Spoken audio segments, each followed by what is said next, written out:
it's there's so many interesting movies that he's directed.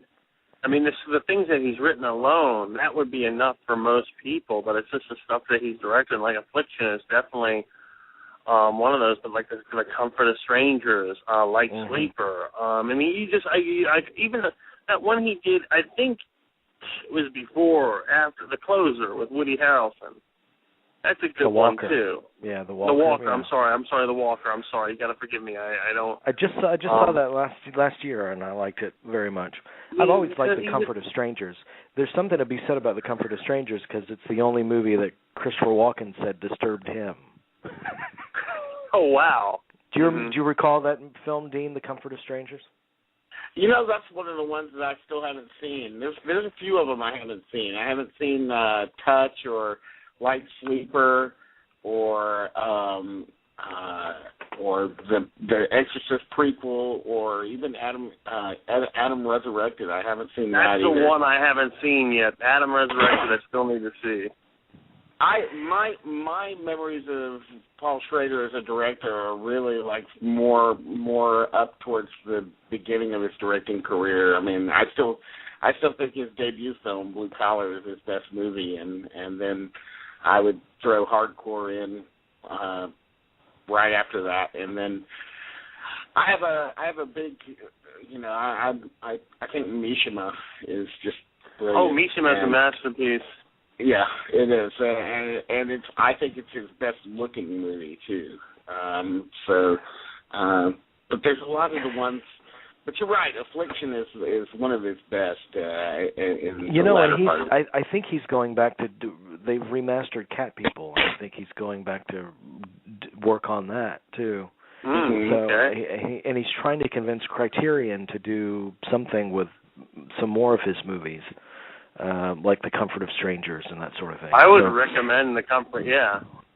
You know, and I always loved Hardcore as well, and because I definitely wanted to ask him about Hardcore the last interview we did, and I did ask him that, and he kind of seemed to, you could tell it was a little bit of a sour subject. You could tell that movie didn't turn out the way he wanted it to.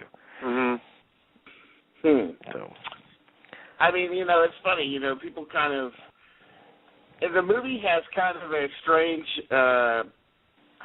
like, I don't know how to put this, but it has a strange sense of irony to it in some ways. Or there's like a little bit of a comedy edge to it, like a very, very dark comedy edge to it that's kind of weird. It's weird to say that, but when I think about it, you know, I think about the scenes with, you know, Big Dick Black and then some of Susan Hovley's, you know. I am definitely pulling that for a soundbite. But what about autofocus? Yeah. Oh yeah. I autofocus too. No, autofocus really.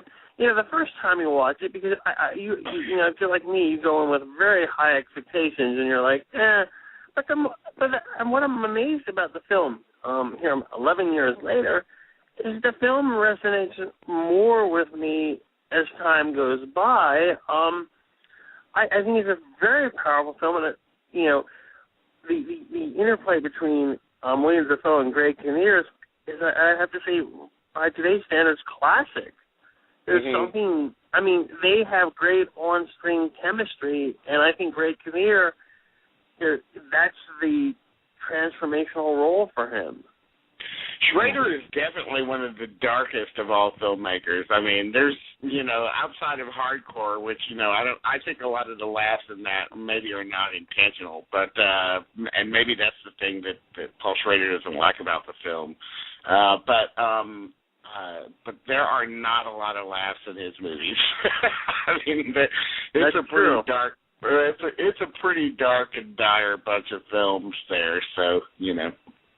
Which is so weird because when you're like Facebook friends with Paul Schrader, and he posts pictures of him, you know, dancing at his daughter's wedding and that kind of stuff, it's kind of an odd sight.